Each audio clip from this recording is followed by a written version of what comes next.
Hello, everyone, and welcome to Keeping It Real with Amaryllis. This is my very first episode, and basically today I just want to talk about what this channel is going to be about and my motivation on why I wanted to get it started. So, my name's Amaryllis Rivera. I am currently running for Osceola County Sheriff as the first Latina. We've never had a female win sheriff in Osceola County, so I'm hoping to be that woman. And I just want to share a little bit about me so people know a little bit about my background. I was born in Boston, and then I moved to Florida when I was about 5 years old. I was a single mom for about 13 years. I joined the military at 19, so after 9/11, I just knew that I wanted to do more with my life and I wanted to be a part of something that was greater than me. The only reason I joined in the reserves is because my mom was freaking out. I'm the very first person in my family to join the military, and this was after 9/11. There was so much going on. I was 19 years old and my mom was terrified, so I went in as a reservist to kind of calm her nerves. And I ended up staying as a reservist the whole time of my military career. I did it for 15, almost 16 years. As a reservist, I was stationed at Patrick Air Force Base. It's an experience that I can't even put into words. I was in Germany for 3 years, stationed out there with my ex-husband, and I just had so many amazing experiences, and I grew so much, and I gained experience that I couldn't have gained in the public sector. I then started working at the sheriff's office in 2006 in Osceola County Sheriff's Office, to where I went through a few different ranks. I ended up leaving the sheriff's office so that I can run. Technically, I can't run against the standing sheriff if he's running. The current sheriff, Marcos Lopez, he was not currently running. He's still not currently running, but I decided to do the right thing. I didn't want any bad blood, so I gave my 2 weeks notice. I completed my first week, and then I filed to run, and that second week I ended up getting a phone call from HR, and they told me that I was terminated effective immediately. So that was interesting, but everything happened very quickly, but I'm grateful now looking back that things happened the way that it did. So more about myself. I do have a bachelor's degree with a minor in criminal justice administration. I was the supervisor over the community service officers on the west side of the county, which is the busier side of the county, for 7 years, a little bit over 7 years. And, I supervise within the military. I've been in supervisor roles almost all my life. I was an assistant manager at IZOD before I even joined the military at the age of 19. So I've been in positions of leadership for the majority of my life. So, why I decided to run. So there was a lot of things going on within the agency that the general public does not know about. There was a lot of injustices that were being done that the employees, we see it and we know what's going on, and it's very frustrating. And we have had more deputies leave and more employees in general leave under Marcos Lopez than any other sheriff. And it got to a point that I said, you know what, I'm going to leave.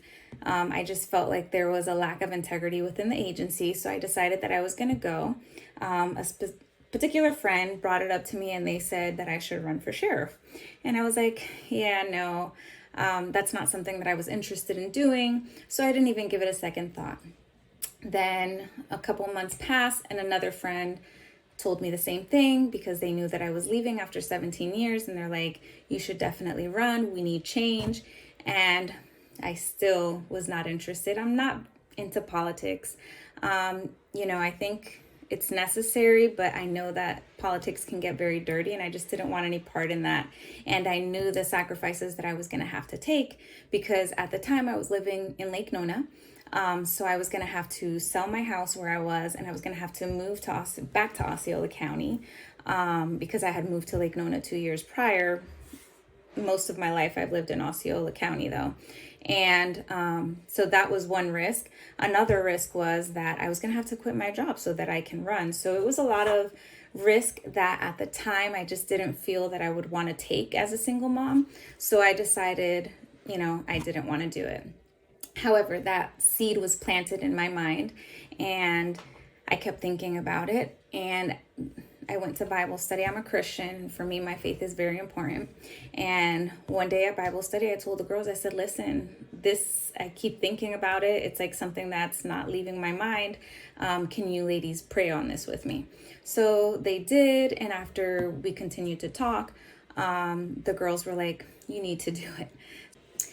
And I was making it difficult for God. I was like, if this is for me, God, I want this to happen, and this to happen.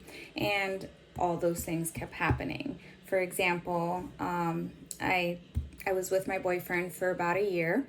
I wasn't planning on getting married so quickly. But I was praying because I knew that I would have to sell my house in Lake Nona to move to St. Cloud to move with him. And I didn't want to set that example for my kids. So I was like, God, I would like to be married before I make that move. And I got engaged. I got married in October of this year. God is good. And that was one of the first things that happened as far as getting engaged. And then I had to sell my house. And right now the market in Florida is not as hot as it was a couple of years ago. This has been a very difficult year when it comes to real estate.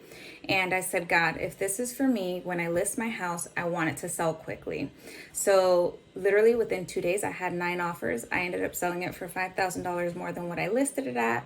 So I was like, okay, God, I get it. And there were other little things that I was praying for and they just kept happening. So I just honestly feel that this was God telling me, go ahead, take the leap of faith and do it. I got you.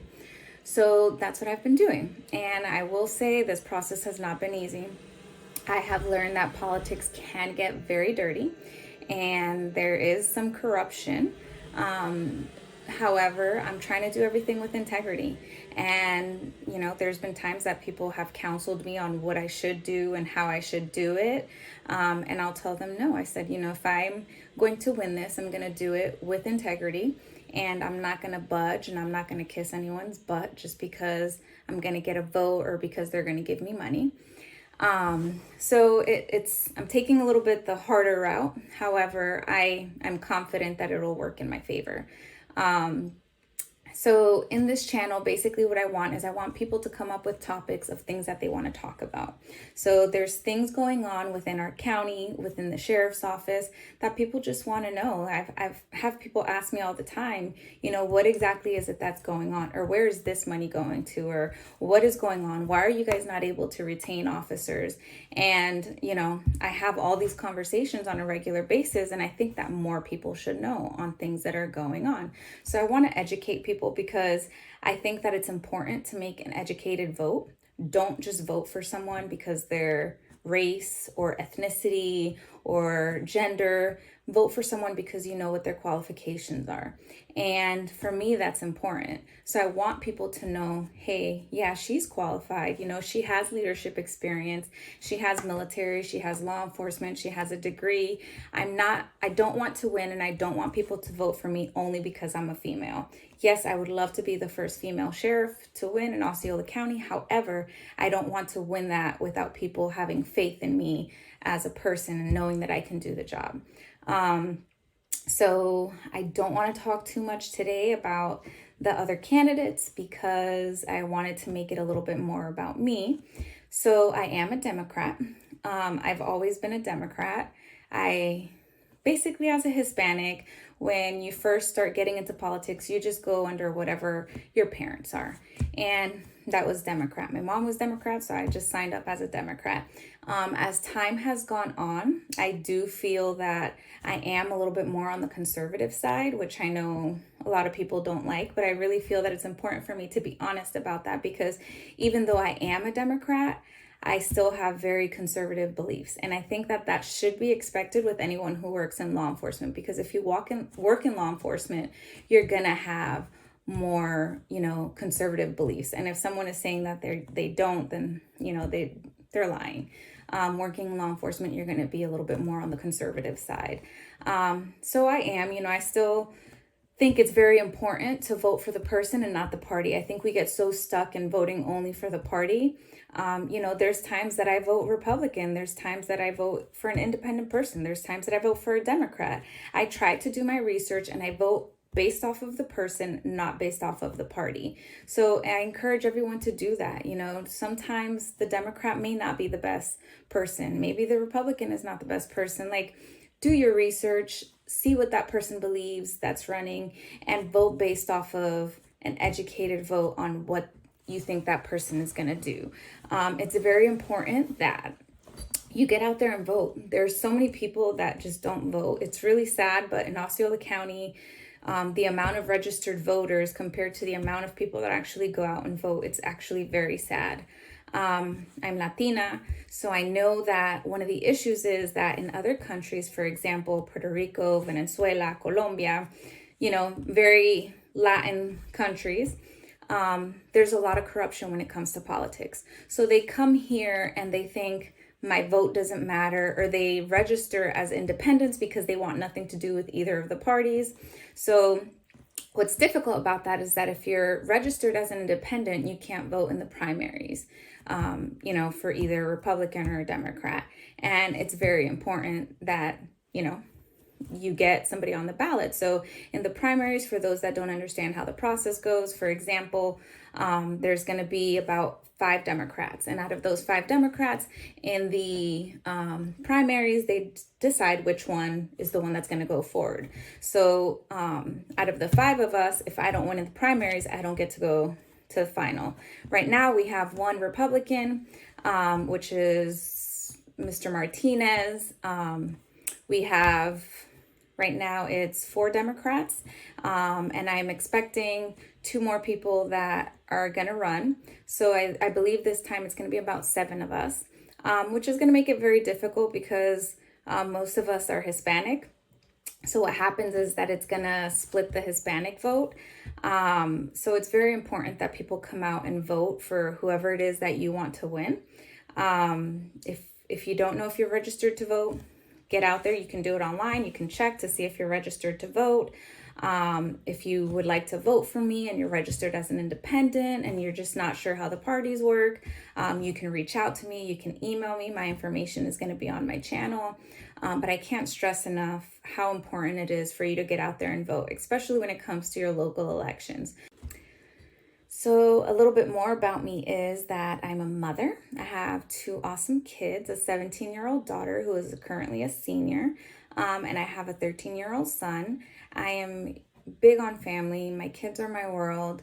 I have a very large family and we're all very close. When I go to events, you'll often see that most of the people at the event with me is my sisters, my nieces, my nephews, my mom, and they support me. They have my back. We have each other's back. And for me, that means the world to me.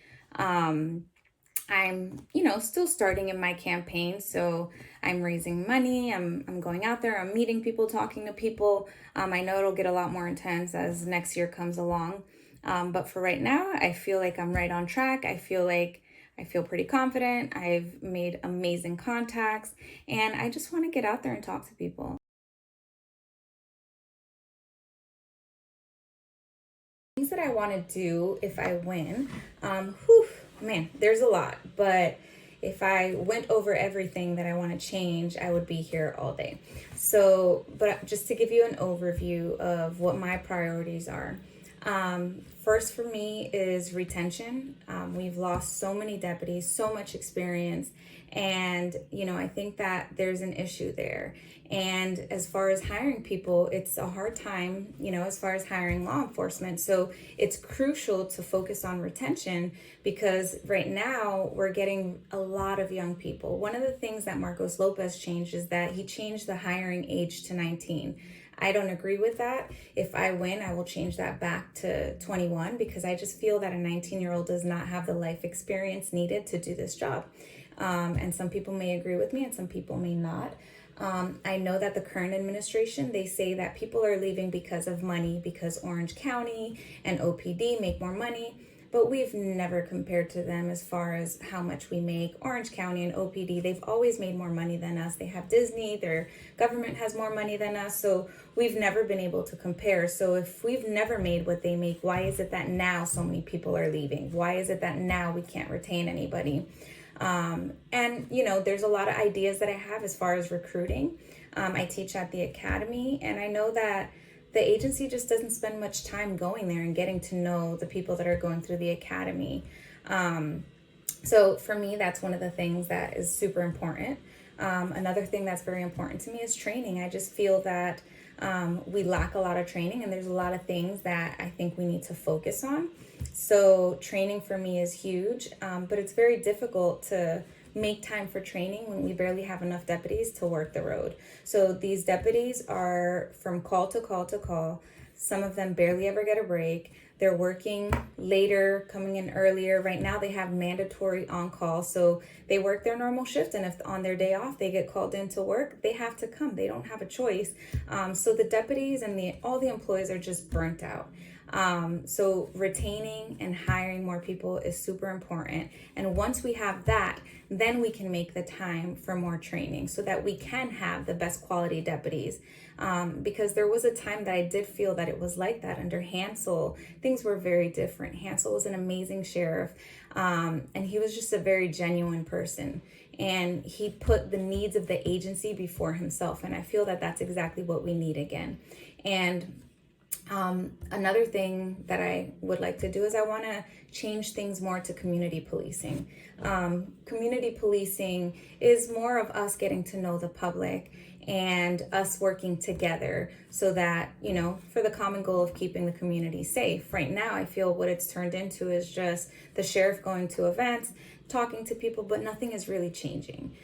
So for me, I think that's very important to go back to the basics of community policing, where the actual deputies on the road, not at an event, not at a parade, but the deputies that are working the road to actually have the time to meet the people in their community. I want to do things with the community. So for example, I want to maybe on a certain day, let's say there's somebody of the community that needs help with something. Let's say it's an elderly person and they need somebody to cut their grass because they don't have the money. I want to be able to have that bond with the community where we can do things like that when we have the time, so that people can see that they can trust us, because we have some amazing deputies.